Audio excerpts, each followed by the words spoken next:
Assalamualaikum warahmatullahi wabarakatuh dan salam sejahtera untuk kita semua.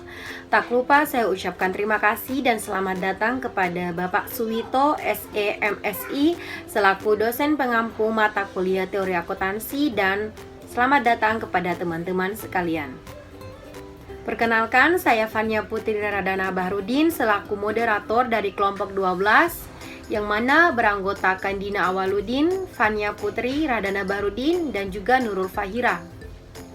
Kami merupakan mahasiswa aktif Strata 1 Universitas Khairun, tepatnya pada program studi akuntansi. Dan pada kesempatan kali ini, kami akan sedikit menjelaskan mengenai teori stewardship. Dan tanpa membuang-buang waktu, kita langsung masuk saja pada pembahasannya. Secara umum, cara pandang dan pemahaman masyarakat tentang akuntansi masih tentang akuntansi sebagai suatu proses pencatatan, pelaporan keuangan, auditing dalam lingkup organisasi khususnya pada perusahaan yang berorientasi pada laba. Akuntansi masih dipahami sesuai dengan konsep dasarnya dari terminologi teoritis yang dikemukakan oleh para ahli atau para lembaga akademis yang sebelumnya mengenai pengertian akuntansi. Dalam perkembangannya kini, akuntansi telah berkembang dan tidak hanya terfokus pada ekonomi dan manajemen saja, tetapi telah merambah ke berbagai disiplin ilmu lain seperti sosiologi, psikologi, informasi, dan lain sebagainya. Banyak teori-teori yang muncul dan berkembang dengan adanya pengaruh-pengaruh dari ilmu-ilmu lain ini, yang menjadikan akuntansi dapat memberikan lebih banyak dan lebih luas lagi kontribusinya dari sebelumnya.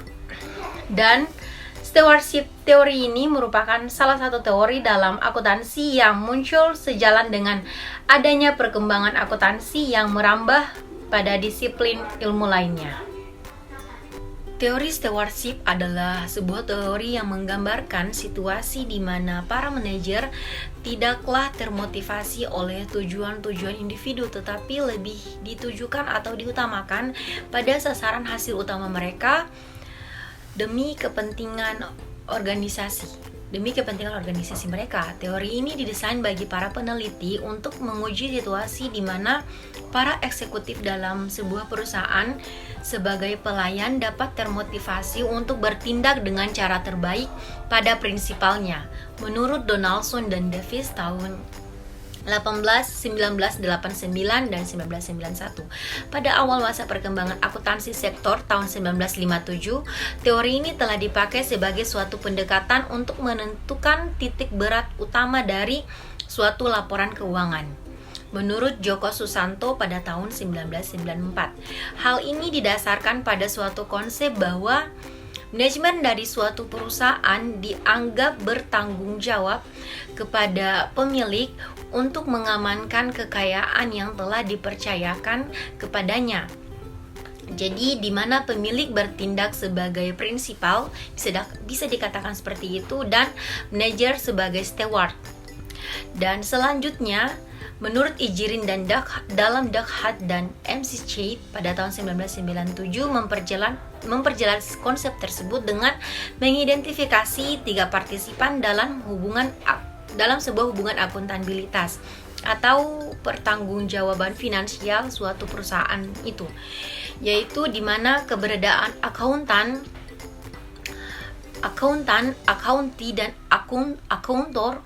Ketiga partisipan tersebut saling berinteraksi satu sama lain dalam satu jaringan akuntabilitas, di mana akuntan adalah pihak yang mengukur kinerja ekonomi, dan akunti atau steward atau manajer yaitu pihak yang bertanggung jawab kepada akuntor atau prinsipal atas apa yang telah dikerjakan pada organisasi. Menurut Hamans tahun 2008 menemukan bahwa stewardship ini tidak diciptakan melalui peraturan formal, namun lebih difasilitasi melalui struktur organisasi yang membantu pemimpin untuk menghasilkan kepercayaan interpersonal dan institusional, strategi organisasi, dan motivasi intrinsik pada pengikut yang pada gilirannya mendorong pengikut untuk bertindak dengan keberanian moral dalam pelayanan kepada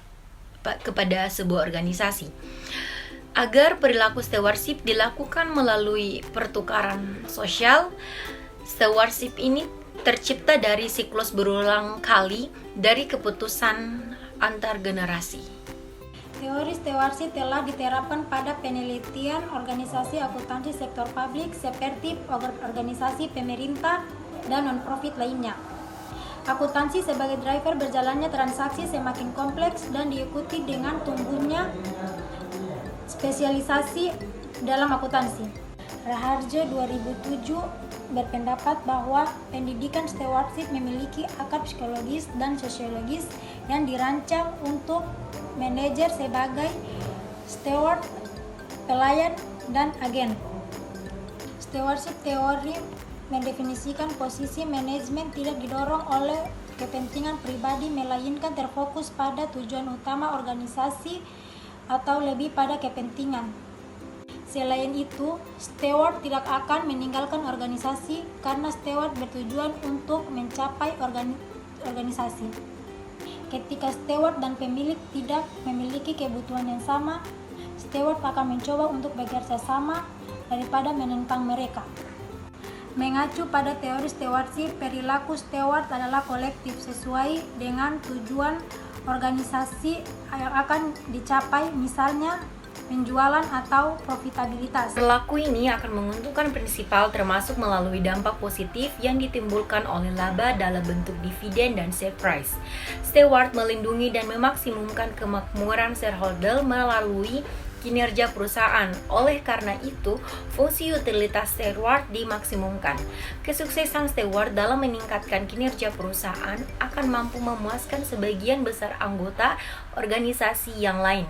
Sebab, sebagian besar stakeholder memiliki kepentingan yang telah dilayani dengan baik lewat peningkatan kemakmuran yang diperoleh oleh organisasi. Oleh karena itu, steward yang pro-organisasi termotivasi untuk memaksimumkan kinerja perusahaannya dan kekuasaan pada kepentingan shareholder.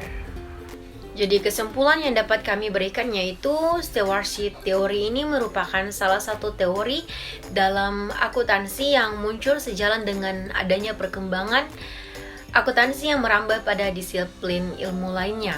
Jadi stewardship teori ini berangkat dari perspektif pemikiran akuntansi manajemen yang banyak didasari teori-teori psikologi dan sosiologi yang dirancang oleh peneliti untuk membentuk perilaku yang mengarah pada sikap melayani.